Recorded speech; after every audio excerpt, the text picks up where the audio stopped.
नमस्कार मित्रांनो.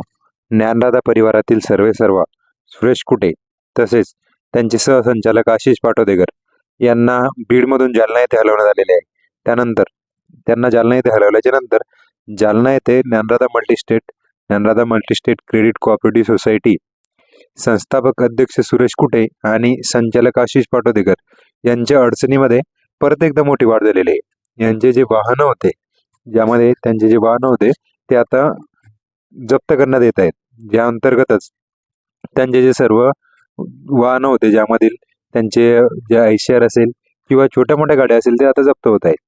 The Kute group Beed येथील कारागृहातून जालना आर्थिक गुन्हे शाखेच्या पोलिसांनी कुटे आणि पाटोदेकर यांना ताब्यात घेतले होते आणि न्यायालयात हजर केल्यानंतर त्यांचा उद्या दिनांक 30 पर्यंत पोलीस कोठडी मिळालेली होती. ही पोलीस कोठडी फक्त जालना शहरात सदर बाजार पोलीस ठाण्यात दाखल झालेल्या एकाच गुन्ह्याच्या संदर्भात मागितलेली आहे. सदर बाजार पोलीस ठाण्याच्या हद्दीमध्ये आजपर्यंत 1200 गुंतवणूकदारांनी तक्रारी नोंदवल्यात आणि ही रक्कम सुमारे 46 कोटीच्या जवळपास आहे.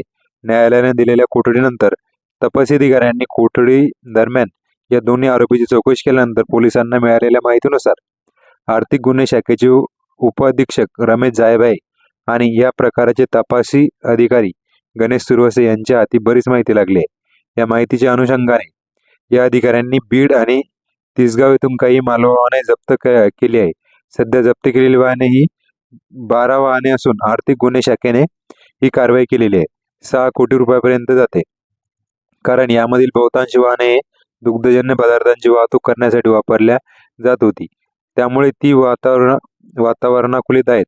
तिरमाला ऑइल आणि गुड मॉनिटायझिंग या दोन्ही उत्पादकांच्या वाहतुकीसाठी ही वाहने वापरली जात होती. दरम्यान अजूनही काही ठिकाणी पोलिसांची जप्तीची कारवाई सुरूच आहे. विशेष म्हणजे ही सर्व वाहने MH23 AU या मालकीची आहेत आणि बहुतांश वाहनावर संकटमोचन असलेल्या हनुमानाचे जयभद्रा असे नाव टाकलेले आहेत. हा सर्व तपास करण्यासाठी आर्थिक गुन्हे शाखेचे अधिकारी कर्मचारी रात्रंदिवस मेहनत घेत आहे आणि कुठेची मालमत्ता जप्त करण्यासाठी जालना शाखेने आता सुरुवात केलेली आहे. अशामध्येच जे ज्ञानदाता मल्टीस्टेटचे जे सर्वेसर्वा होते सुरेश कुटे, त्यांच्या अडचणीमध्ये परत एकदा वाढ होत आहे. अशामध्ये सर्वसामान्य जनतेचे या गोष्टीकडे लक्ष लागून राहिलेले आहे की नेमकं सुरेश कुटे यांना अटक झाल्याच्या नंतर त्यांचे समोरचे जे फंड होते ते रिलीज होईल का आणि ठेवीदारांना पैसे मिळतील का. धन्यवाद.